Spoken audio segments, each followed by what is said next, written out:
আজকে আমাদের আলোচ্য বিষয় English literary movement, Scottish Chaucerians. Scottish Chaucerians 15th century। তাহলে a group of Scottish poets, একদল স্কটিশ কবি, তারা ইনফ্লুয়েন্সড বাই জিওফ্রি চসার, যিনি 14th সেঞ্চুরিতে লিখেছেন। এই স্কটিশ পোয়েটরা প্রভাবিত হয়েছিলেন চসারের লেখনীতে। সেই সব কবিদের মধ্যে ইনক্লুডিং রবার্ট হেনরিসন অ্যান্ড উইলিয়াম ডানবার উল্লেখযোগ্য। তাহলে বিষয়টা কি হলো?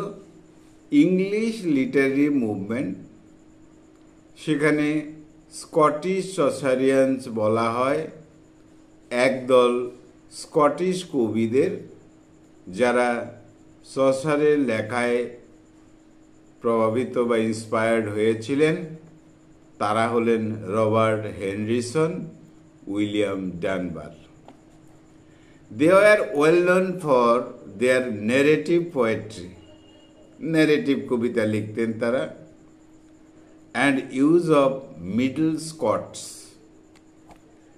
তাহলে বিশেষ কবিদের মধ্যে রবার্ট হেনরিসন, যিনি পেস্টোরাল পোয়েট্রি লিখতেন, উইলিয়াম ডানবার, যিনি স্যাটারিস্ট পোয়েট ছিলেন, তাছাড়া ছিলেন Gavin Douglas, sir David Linde, king James first of Scotland. এরা বিশেষ বিশেষ কবি ছিলেন।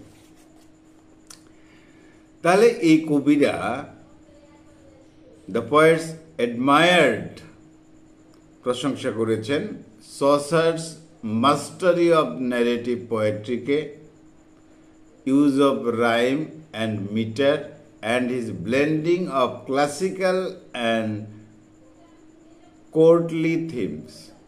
তাহলে চসার যে লেখা লিখতেন, যে স্টাইলে লিখতেন, ন্যারেটিভ পোয়েট্রি লিখতেন, তার লেখার রাইম, মিটার এবং চসারের লেখায় যে ক্লাসিক্যাল বিষয় এবং কোর্টলি বিষয়ের একটা ব্লেন্ডিং ছিল, একটা মিশ্রণ ছিল।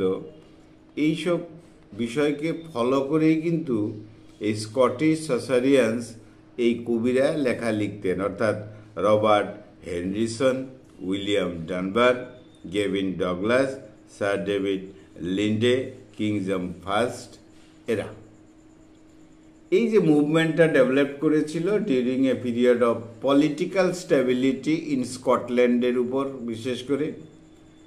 আর তখন শাসনকাল ছিল James first, James third, James fourth. এইসব কবিরা চসার থেকে অনেক কিছু নিয়েছিলেন, such as love, fate, nature, morality, এইসব। যাই হোক, তারা একটা গ্রাউন্ড ওয়ার্ক তৈরি করে এবং পরবর্তী সময়ে স্কটিশ অ্যান্ড ব্রিটিশ লিটারি হিস্ট্রিতে এদের নাম রয়েছে।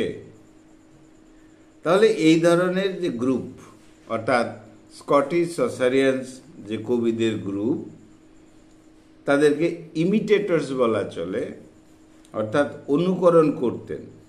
কাকে অনুকরণ করতেন? বলাই হলো চসারকে। ইমিটেটর্স অফ চসার, চসারকে তারা অনুকরণ করতেন বা তার লেখাকে অনুকরণ করতেন, which we know as English and Scottish Chaucerians. তাদেরকে কখনো কখনো ইংলিশ সসারিয়ানস বলা হয় বা স্কটিশ সসারিয়ানস বলা হয়। They leave to right in এলিগরি। চসারের মতন তারা এলিগরি এই স্টাইলে লিখতে পছন্দ করতেন। তাহলে বন্ধুরা, বিভিন্ন কম্পিটিটিভ পরীক্ষায় তোমাদের দরকার হবে স্কটিশ সসারিয়ানস কারা, তাদের সময়কাল 15th century। এটা একটা ইংলিশ লিটারেরি মুভমেন্টস। এটাকে আবার স্কটিশ সসারিয়ানসও তাদের বলা হয়, বা ইংলিশ সসারিয়ান্সও তাদের বলা হয়। তাহলে একদল কবি যারা ছিলেন স্কটিশ, তারা সসারকে অর্থাৎ 14th সেঞ্চুরির যে লেখক বা কবি সসার তাকে অনুকরণ করেছেন। তাদের মধ্যে বিশেষ Robert Henryson, William Dunbar, Gavin Douglas, sir David Lyndsay প্রভৃতি। বন্ধুরা, আজকে ছিল আমাদের এইটুকুন আলোচনা। বন্ধুরা, খুব ভালো থেকো, আমার চ্যানেলটা সাবস্ক্রাইব করো। Thank you, thank you, thank you.